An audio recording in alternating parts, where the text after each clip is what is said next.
Congratulations, Ange. What do you make of the performance today? I thought the performance was good. I think we made the game pretty difficult for ourselves. I mean, we certainly had enough chances, and we controlled the game pretty much from start to finish. But obviously, when the scoreline is as it is, disappointing goal we conceded.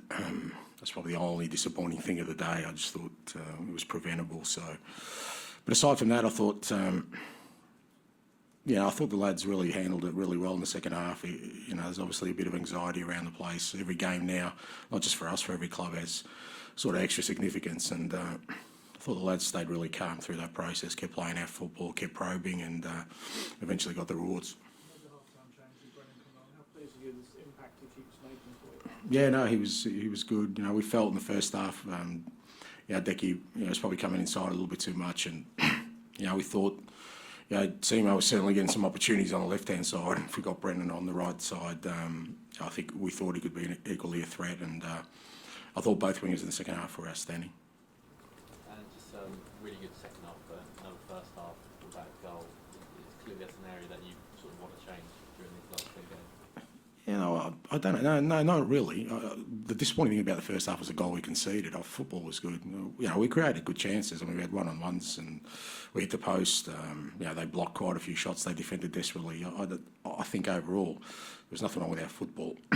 The goal we conceded, that was poor, and that's something we need to address. But with a lot of our football, becomes a war of attrition. We need to put pressure on the opposition because we know we're going to run out games really strongly, and I thought we made Luton work really hard in the first half, and I thought you saw in the last sort of 10-15 minutes, they kind of paid a price for that. Do you see a pattern, Ange, with the kind of Brentford, Brighton, Palace games? They felt similar to today, or do you not think there's a trend there?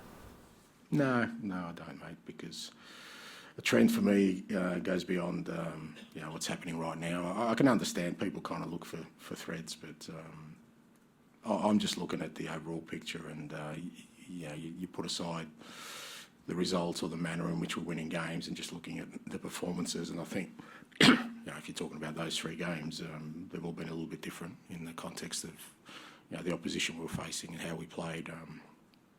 Like I said, I thought today.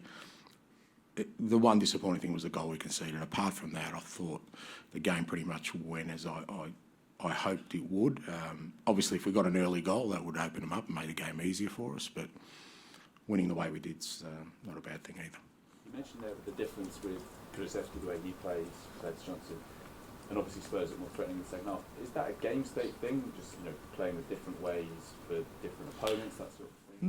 No. Our wingers should be playing the same way. I think Decky kind of tried to get maybe too involved in the game a little bit and went looking for the ball because, he's that kind of player. He wants to be on the ball all the time, and I just thought we needed a different structure in the second half. But it's not about the individual players. There's still a structure there that they have to follow, and I thought it was really important. Like I said, we could see on our side, by Timo being wide, he had 2 or 3 really good opportunities, and we weren't getting the same joy on the other side. And I think it's because Decky was kind of coming inside looking for the ball, and with Brennan's pace, and he's got really good quality delivery.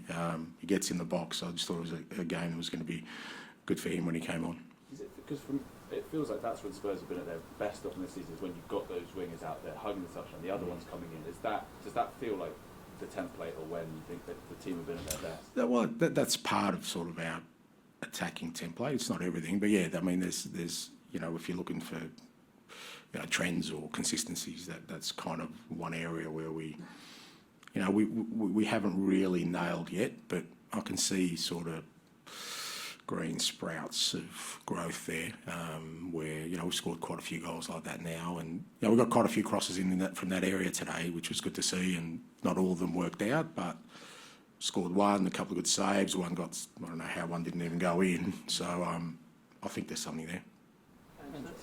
Something's gone above Cliff Jones in the all-time list of Spurs scorers.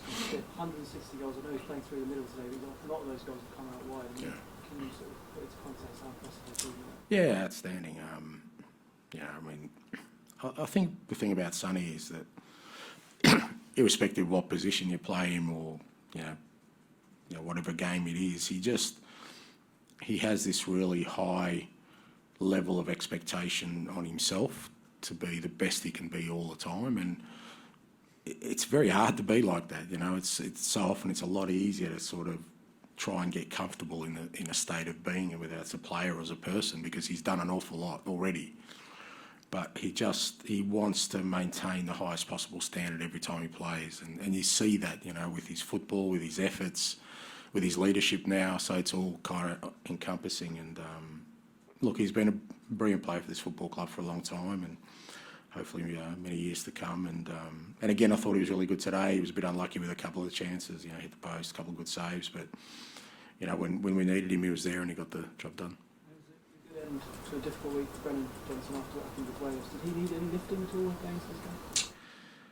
No, I know you want me to give them all a cuddle, mate. I know you're always concerned about our players, but I just don't have the time. You know, I just don't have the time. There's 25 beautiful souls in my dressing room, and I just don't have the time to get around them. It's football, you know. It's a hard business.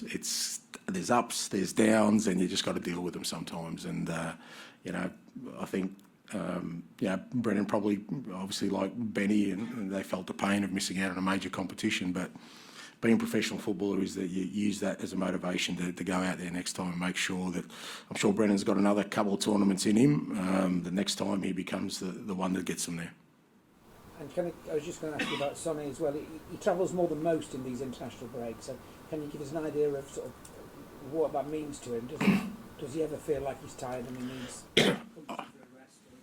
I'm sure he feels tired. Yeah, absolutely.